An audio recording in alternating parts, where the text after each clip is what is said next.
السلام علیکم ورحمۃ اللہ وبرکاتہ۔ میں محمد عظمت رضا رضوی، نظامی استاد جامعۃ الرضا فاطمۃ الزہرا، اون صورت گجرات، درجہ عالمیت کی متعلمات سے مخاطب اور نور الانوار کا درس دینے جا رہا ہوں۔ آج کا سبق پڑھتے ہیں۔ اللہ رب محمد صلی اللہ علیہ وسلم، نحن عباد محمد صلی اللہ علیہ وسلم، اللہم رب اشرح لی صدری ویسر لی امری واحلل عقدۃ من لسانی یفقہوا قولی، اللہم افتح علینا حکمتک وانشر علینا رحمتک یا ذا الجلال والاکرام۔ بسم اللہ الرحمن الرحیم۔ والاصل الرابع القیاس، ای الاصل الرابع بعد الثلاثة للأحكام الشرعية هو القياس المستنبط من هذه الأصول الثلاثة، وكان ينبغي أن يقيده بهذا القيد كما قيده فخر الإسلام وغيره ليخرج القياس الشبهي والعقلي، ولكنه اكتفى بالشهرة، فنظير القياس المستنبط من الكتاب قياس حرمة اللواطة على حرمة الوطي في حالة الحيض بعلة الأذى المستفادة من قوله تعالى ولا تقربوهن حتى يطهرن،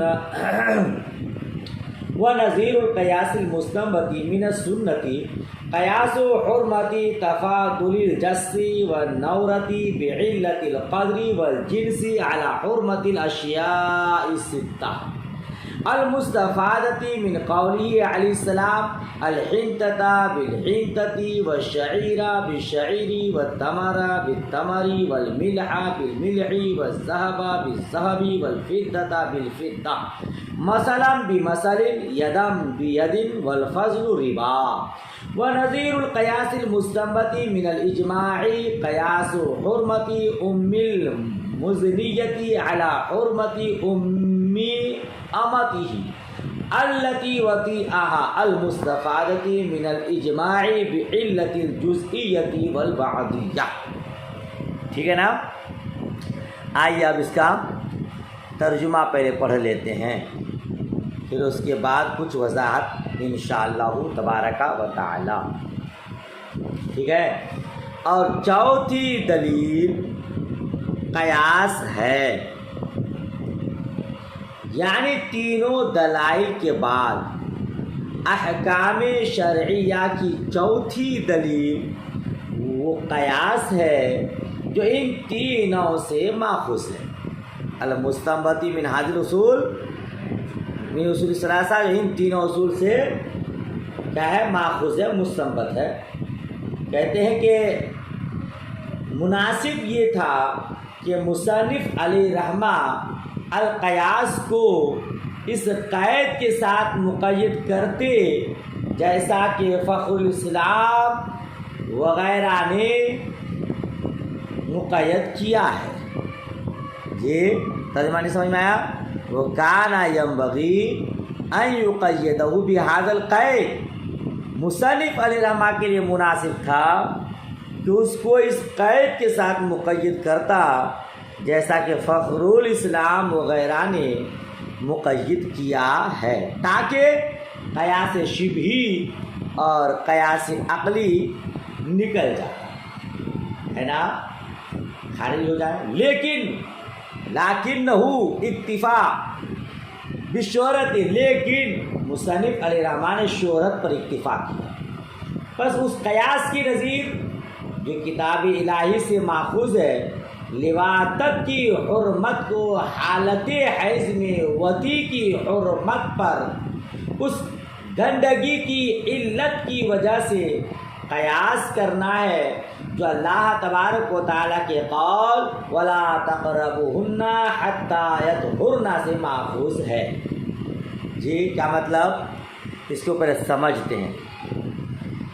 تینوں اصول کے بعد پہلے مصنف رحمہ نے فرمایا نا، اے علم ان اصول الشرع ثلاثۃ، سن جان لو کہ اصول شرع 3 ہیں، تینوں کو بیان کیا، کتاب سنت اجماع امت۔ چوتھی دلیل والرسول الرابع القیاس، اور چوتھی دلیل وہ کیا ہے؟ قیاس ہے۔ تو کہتے ہیں کہ القیاس یہ تینوں دلائل کے بعد احکام شرعیہ کی چوتھی دلیل ہے جو انہی تینوں سے مستنبط ہے، یعنی قیاس کا مرتبہ ان تینوں کے بعد ہے نا؟ کتاب سنت اجماع امت، انہی تینوں سے قیاس ماخوذ ہے، کتاب پر قیاس، سنت پر اور اجماع امت پر۔ یعنی جب احکام کتاب اللہ پر نہیں ملتے، سنت مصطفیٰ پر نہیں، احکام اجماع امت سے ثابت نہ ہو تو پھر انہی تینوں میں قیاس کیا جاتا ہے۔ تو قیاس انہی تینوں سے ماخوذ ہے، وہی کہہ رہے ہیں۔ اب کہہ رہے کہ مصنف علامہ کو اس قید کے ساتھ مقید کرنا چاہیے تھا۔ کس قید کے ساتھ؟ کہ هو القیاس المستنبط من هذه الاصول الثلاثہ۔ جی مصنف علامہ کو کیا کرنا چاہیے تھا؟ والاصل الرابع القیاس المستنبط من هذه الاصول الثلاثہ، اس طرح کی عبارت لانی چاہیے تھی، ٹھیک ہے؟ کیونکہ اس طرح علامہ فخر الاسلام نے بھی مقید کیا ہے اور صاحب حسامی نے بھی حسامی میں اسی قید کے ساتھ مقید کیا ہے۔ یہ مصنف کو بھی چاہیے تھا۔ یہ اعتراض مصنف علیہ الرحمٰ پر ہوا، شارح علیہ الرحمٰ نے، صاحب نور الانوار نے جواب ارشاد فرمایا اکتفا بالشہرت، اکتفا بالشہرت۔ اچھا یہ قید کیوں کرنا چاہیے تھا؟ کیونکہ قیاس کی 4 قسمیں ہیں۔ یہاں سے لکھا کہ قیاس شبہ عقلی نکل جائے، لیکن آپ کے حاشیہ میں نیچے لکھا ہے قیاس کی 4 قسمیں ہیں۔ کتنی قسمیں ہیں؟ قیاس کی 4 قسمیں ہیں۔ نمبر 1 قیاس شرعی، نمبر 2 قیاس لغوی، اور نمبر 3 قیاس شبہی، اور نمبر 4 قیاس عقلی۔ اب چاروں کی تعریف میں بتا دیتا، اس کو لکھ لیجئے، نوٹ کر لیجئے، یاد کر لیجئے۔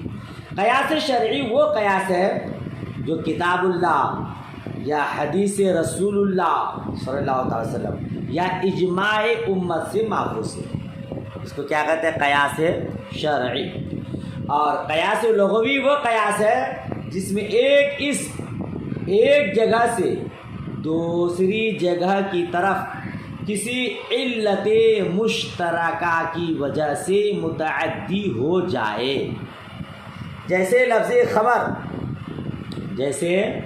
لفظ خمر یہ مخامر عقل کی علت کی وجہ سے، یعنی شراب عقل کو لے جاتی ہے، اس علت کی وجہ سے تمام حرام شرابوں کے لیے خمر بولا جاتا ہے۔ میں آپ کو دکھانے کی کوشش کر رہا ہوں، یہ دیکھیے یہاں پہ لکھا ہے، یہاں پہ لکھا ہے، ٹھیک ہے؟ اسم الخمر الی سائل شرب المحرم لعلت مخامر العقل۔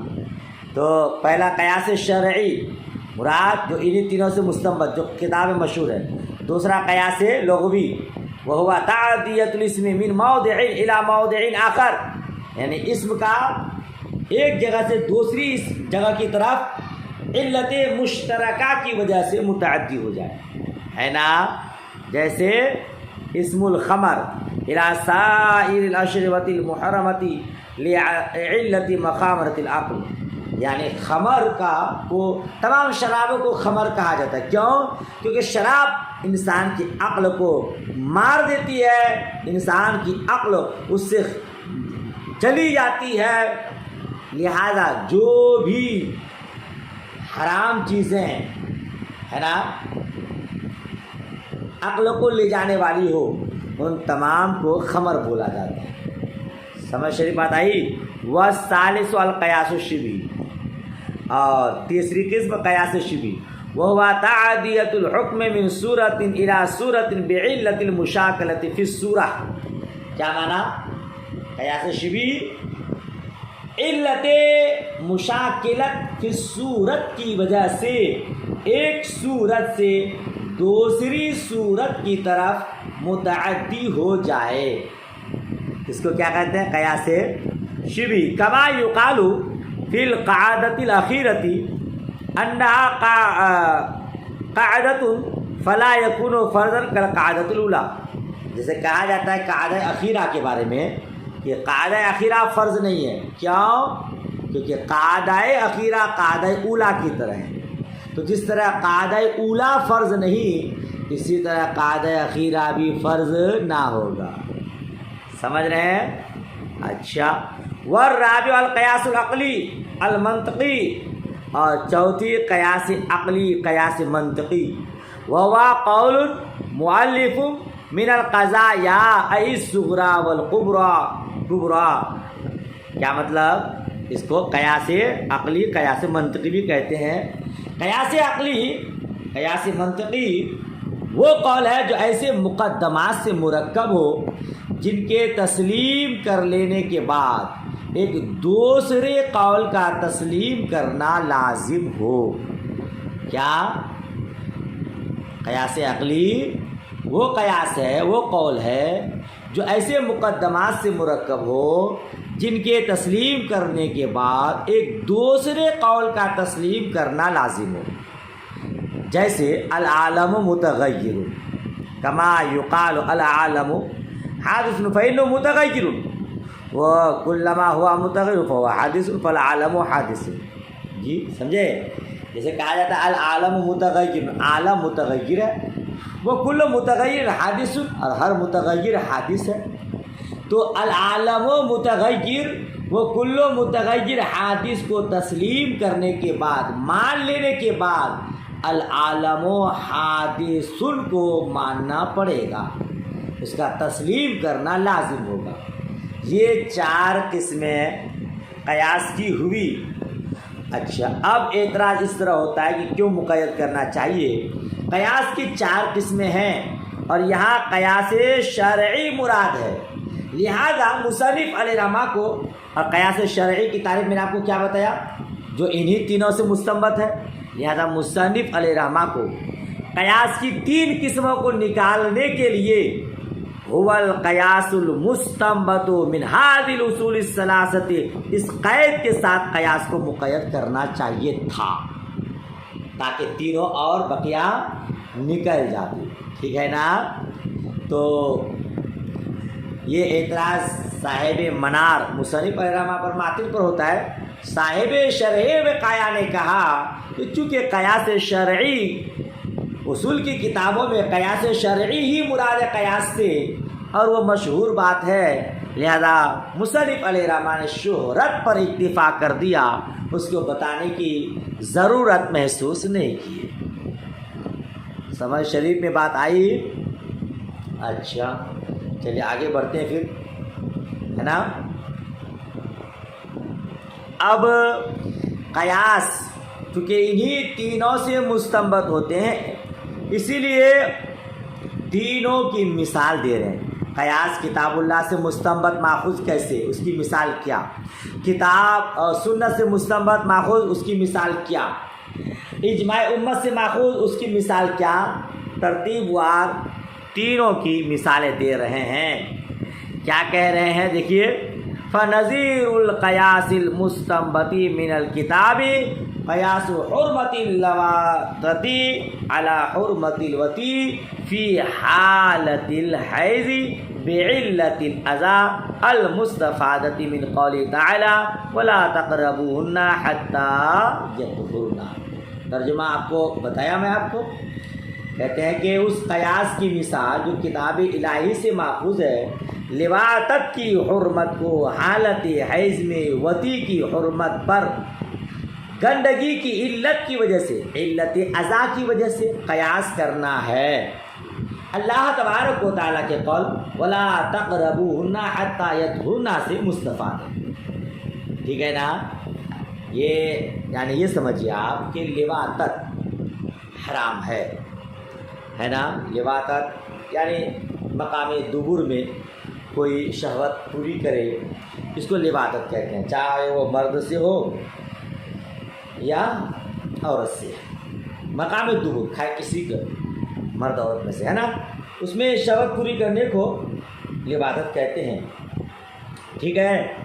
تو یہ حرام ہے کہ نہیں، یہ حرام ہے کہ نہیں، صاف حکم کتاب اللہ سنت رسول اللہ اجماع امت میں نہیں ملا، تو قیاس کیا کتاب پر، تو ایک آیت ملی، یہ ایک آیت ملی، وہ کون سی؟ وَلَا تَقْرَبُوهُنَّ حَتَّى يَطْهُرْنَ، اصل ہے يَسْأَلُونَكَ عَنِ الْمَحِيضِ قُلْ هُوَ أَذًى فَاعْتَزِلُوا النِّسَاءَ فِي الْمَحِيضِ وَلَا تَقْرَبُوهُنَّ حَتَّى يَطْهُرْنَ۔ کیا مطلب؟ اے محبوب، لوگ آپ سے حیض کا حکم دریافت کرتے ہیں، معلوم کرتے ہیں، تو کہہ دیجئے وہ گندگی ہے، تو تم لوگ ان سے، عورتوں سے حیض کے وقت دور رہو اور اس کے نزدیک نہ جاؤ یہاں تک کہ وہ خوب پاک ہو لیں۔ تو حالت حیض میں وطی حرام ہے، کیوں؟ گندگی کے سبب سے، وہ ماہواری کا خون جو ہے گندا خون ہوتا ہے، ایسا نہ ہو کہ اس حالت میں محترمہ سے ملاپ کرے اور اس کو ایک طرح کی نفرت پیدا ہو جائے۔ تو رب نے فرمایا کہ محبوب، اگر لوگ پوچھ رہے ہیں حالت حیض کے بارے میں کہ کیا مسئلہ بنے گا، تو آپ کہہ دیجئے کہ اس حالت میں اس کے قریب نہ جاؤ، کیوں؟ کیونکہ وہ گندا خون ہے نا؟ تو اس گندے خون کی وجہ سے وطی کرنا حرام۔ حالانکہ دیکھیے، آپ غور کریں تو یہ وطی کا مقام ہے، مگر عارضی طور پر کچھ دنوں کے لیے وہ خون آ جاتا ہے گندا، تو وطی کرنا حرام۔ اب جب گندگی کی وجہ سے وطی حرام، جو کہ ایک طرح کی عبادت ہے، تو مقام دبر تو مکمل گندگی کا مقام ہے، لہذا اس جگہ لباست کرنا بھلا حلال کیسے ہوگا؟ حرام ہے، اشد حرام ہے، ٹھیک ہے؟ آج کل بولنا بھی مناسب نہیں رہا، سنتے کہ چونکہ لوگ بہت زیادہ دنیا دار ہو گئے ہیں اور بدکار قسم کے لوگ بہت اس برائی میں مبتلا ہیں، اللہ کی پناہ، بہت ہی بری بلا ہے، اللہ پاک سب کو ہدایت فرمائے اور اس بری بیماری سے بچائے۔ بہرحال یہ اس قیاس کی مثال ہوئی جو کتاب اللہ سے مستنبط ہے، ٹھیک ہے نا؟ پوری بات آ گئی۔ وَنَظِيرُ الْقِيَاسِ الْمُسْتَنبَطِ مِنَ السِّتَّةِ قیاس حرمت تفاضل الجس والنورۃ بعلة القدر والجنس على حرمت الاشیاء الستة المستفادة من قول علیہ السلام الحنطة بالحنطة والشعیر بالشعیر۔ کیا ترجمہ ہے اس کا؟ اس کا بھی ترجمہ پہلے سن لیجئے۔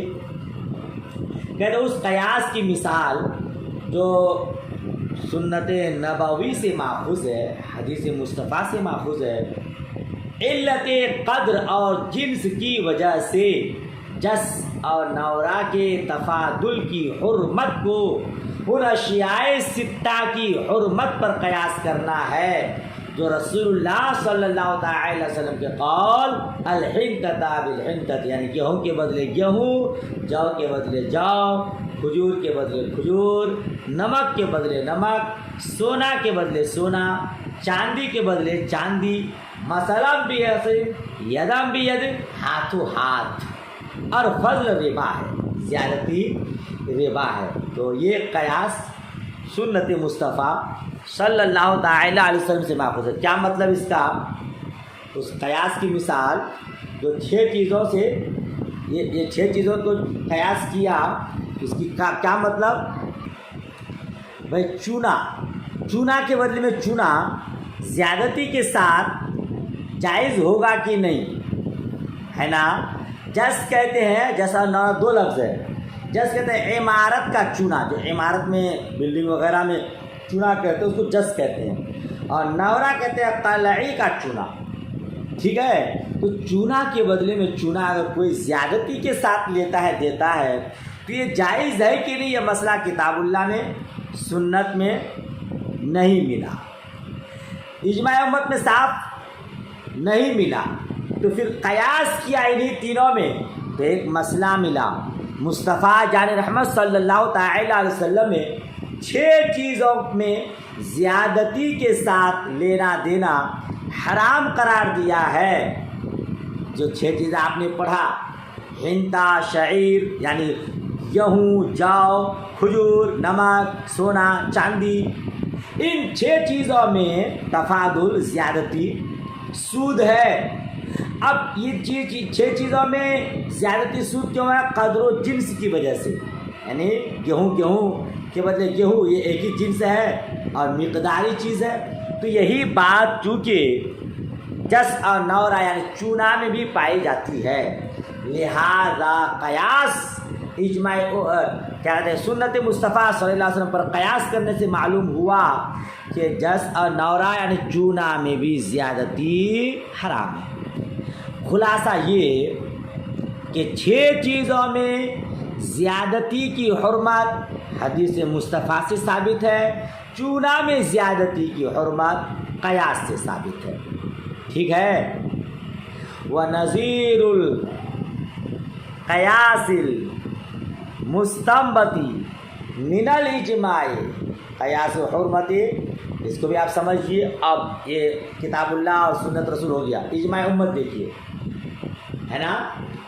اور اس قیاس کی مثال جو اجماع امت سے ماخوذ ہے، جزئیت اور بعضیت کی علت کی وجہ سے مزنیہ کی ماں کی حرمت کو اپنی اس موتوا باندی کی ماں کی حرمت پر قیاس کرنا ہے جو اجماع سے مستفاد ہے۔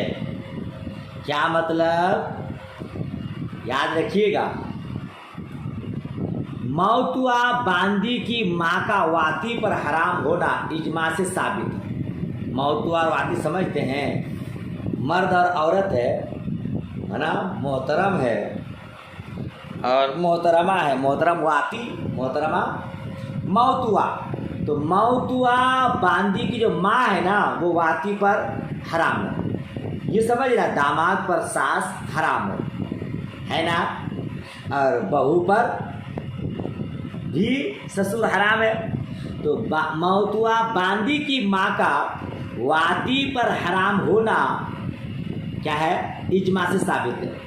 اور حرمت کی علت کیا ہے؟ جزئیت اور بعضیت، یعنی واتی کے سبب جو بچہ پیدا ہوگا وہ چونکہ واتی اور موتوا دونوں کا جز ہے، اس لیے اس بچہ کے وسیلے سے، واسطے سے واتی اور موتوا کے درمیان بھی جزئیت اور اتحاد پیدا ہوگا، یعنی موتوا واتی کا جز ہوگی، واتی موتوا کا جز، اور اس جزئیت اور اتحاد کی وجہ سے واتی کے اصول و فروع موتوا پر، موتوا کے اصول اور فروع واتی پر حرام ہو جائیں گے، کیونکہ انسان اپنے جز پر حرام ہوتا ہے۔